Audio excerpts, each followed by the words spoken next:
In a world where I'm fucking starved for anything new, but can't be bothered to oftentimes succeed past my own safe boundaries, it falls upon the distant past to satisfy my desires. Alright, so let's go back a quick spell. One night I was lying about or something, probably brooding, I don't know, and then a thought approached my head. Pepper Ann. And then it all came back to me. Back in 1997, Pepper Ann aired on ABC Kids as part of its One Saturday Morning block, or something of the sort. I believe it would be acquired later in 2001 for Toon Disney. Created by Sue Rose, who got her first step in the world of animation with Angela Anaconda on Kablam, if you can remember that old program. Angela Anaconda is... well, I don't care for it much, but we're not here to talk about that. She wrote for the show as well as produced and directed the art. She would go on to voice act in a few shows and is currently a writer something else, I'm sure. Looking back on what I recall of Pepper Ann, pretty much nothing. I remember her purple shirt and that she finds something different under her desk in the intro song each episode. I was quite young watching Pepper Ann as part of the fabled Saturday morning cartoon era. When my family moved to Arizona when I was very young, I do recall some of this. However, we didn't live there for very long, so I don't know. It ran from 1997 to 2000, so the chances that I recall anything new from the show is nearly impossible, as I would have been barely 3 years old at the time. This means I would really only catch reruns on weekends in the early 2000s on Toon Disney, putting it next to shows like Fillmore, Recess, and other specific spin-offs like Buzz Lightyear of Star Command and DuckTales. At least I think DuckTales. I don't know. I don't really remember anything about DuckTales. Right, so one night I remember this obscure show and I decide to revisit it. Luckily, a lot of this show is obtainable right here on your very own YouTube platform, but finding a DVD copy of this show is pretty rough. No sources like Amazon seem to remember it existed at all, which is a shame, really. Okay, so who is Pepper Ann? She's a very bombastic, quirky 7th grader of Hazelnut Middle School. Who's that girl? What's her name? Is she cool? Is she lame? Oh, you're talking about what's her name? Pepper Ann. Is she lame? Is she cool? Is she breaking every rule? Is she anybody's fool? Pepper Ann, Pepper Ann, Pepper Ann, marching in her own parade. Pepper Ann, she's like one in a million. Pepper Ann. Always scheming and trying to find her way to the top of all things, she's accompanied by her 2 friends, Nikki and Milo. Pepper Ann is what I strive to be in life. She's just too cool for me, man. Constantly spouting appropriate dialogue. My life is trash. Me too, man. Me too. I fucking love Pepper Ann. I love her because she's a treat to watch all the time. Pepper Ann's character is constantly entertaining, and the supporting cast is just as amusing. Pepper Ann usually follows an 11-minute, 2-episode blocking, but occasional season and mid-season finales can have whole 22-minute episodes dedicated to them. They usually involve Pepper Ann learning something like a moral, but there's often some episode continuity. Pepper Ann is not the same character in Season 3 that she was in Season 1.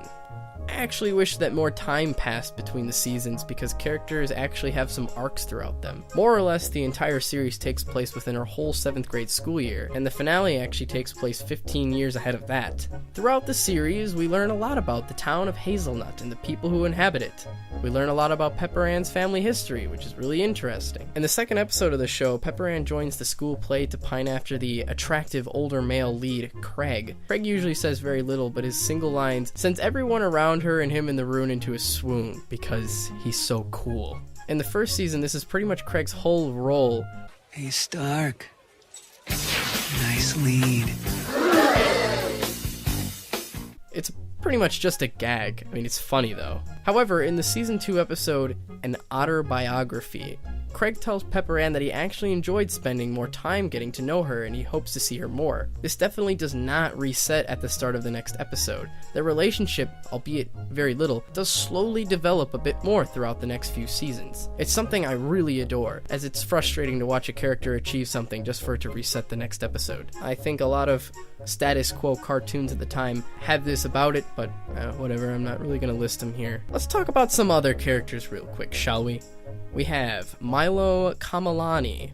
There is a place called a store where one can exchange monies for goods such as cream for the alleged pimple. It's really weird to kind of say the name Milo, actually. I used to have a friend who used to call me that all the time. No, it's not my real name. So we have Milo Kamalani, who's one of those free-spirited boys. He's often real chill and artistic about everything. In the early episodes, he doesn't get much done, but the writers definitely bring him out more as the show progresses. Then there's Nikki Little. No, actually, well, it's kind of...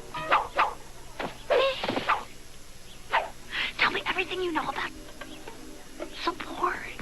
As the body progresses into adulthood, the physical changes can be overwhelming. By age 12, the average woman is already in training. Son of Fuzzy, I'm in training and I don't even know it. It's okay, Pepper Ann. Everyone develops at his or her own pace. Take me.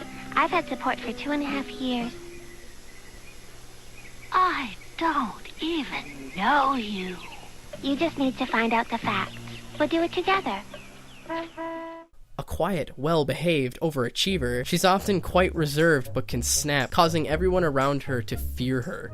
She's really funny. Her lines often heavily contrast Pepper Ann, usually pointing out the flaws of her plans or character, or even summarizing what she learned in an episode in a more sarcastic, incredibly dry way.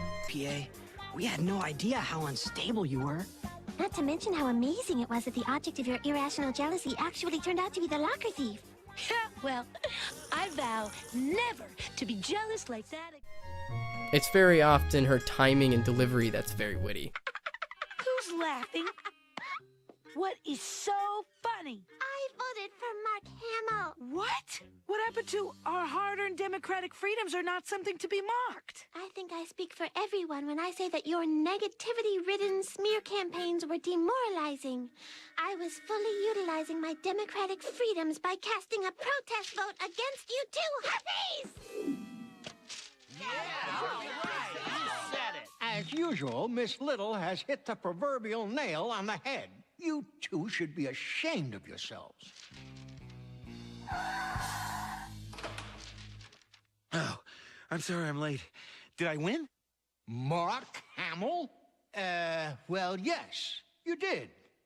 I'd just like to thank everyone for this honor. My wife, Mary Lou, the members of the Academy, and though I'm not familiar with 2 of the nominees, I can honestly say that I am humbled to have beaten the comic genius of Clowny Appleseed.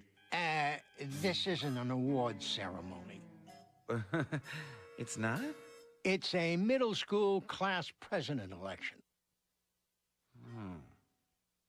But I won, right? Moving on, you may be saying to yourself, say, this show looks awfully familiar, huh? Well, if you were around in the mid-2000s, specifically anywhere near Cartoon Network, you might be saying this show looks a lot like Kids Next Door, which you would be right in assuming. The art of these shows were done by Tom Warburton. The body proportions of skinny limbs and bigger 5-digit hands really shows through. I personally prefer Pepper Ann's art better to K&D, but they're both very good. I like all the character designs. Pepper Ann's purple shirt sticks out to me, especially with the loose-looking design it has. How old do you think these characters are anyway? When I first looked it up, I thought Pepper Ann was in like high school. It's the body proportions, I think. The longer legs, the characters just feel tall, if you will. I mean, really, most of these middle schoolers are almost as tall as other adults. So, I don't know. I mean, usually cartoon children have much smaller features. You know what I mean? Just take K&D for example. Like, a lot of characters don't even have necks, really. They just look short. I don't know. I thought Pepper Ann was like 16, but nah. Voice acting is pretty solid too. The first episode doesn't sell it a whole lot, besides Pepper Ann and her mother's voice acting. But everyone else falls into place soon enough, except for Moose. Moose is a girl, but she just sounds... She's even voiced by a female? What? Huh? Peppy, I thought you said drama sucked. That was before I found out Craig Bean is gonna be Romeo. You want to be in the play because of some guy? Craig Bean is not just some guy.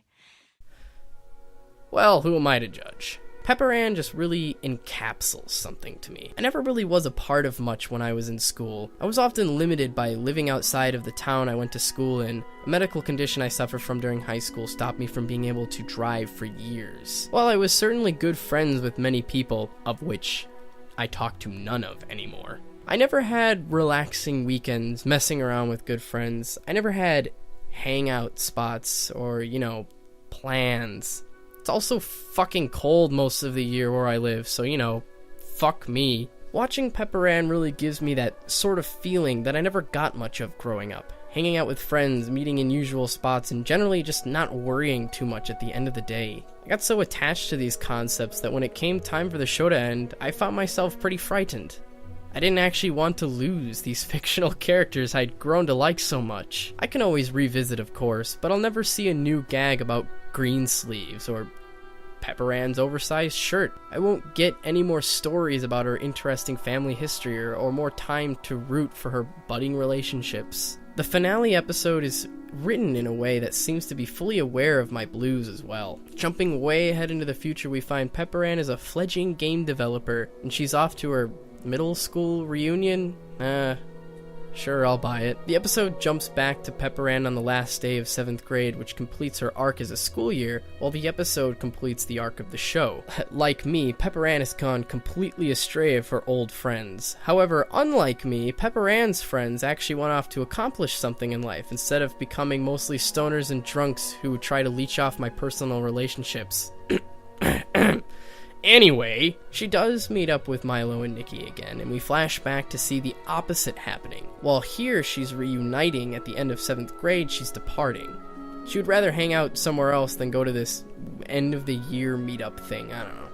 One way or the other, Pepper Ann does rope them into a scheme to snatch her old, embarrassing end of year letters to herself.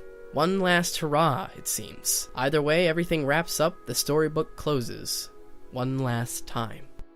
My heart will forever wish for more Pepper Ann, and I kind of hope that one day something happens with it. Its episodes have all aged incredibly well. There's one episode where Pepper Ann finds out she's part Native American and becomes the biggest racist of the 90s. I don't know, it's pretty amusing to see how many stereotype jokes you can shove into one scene for a kid's show. You know what they say, Pepper Ann's like 1 in a million.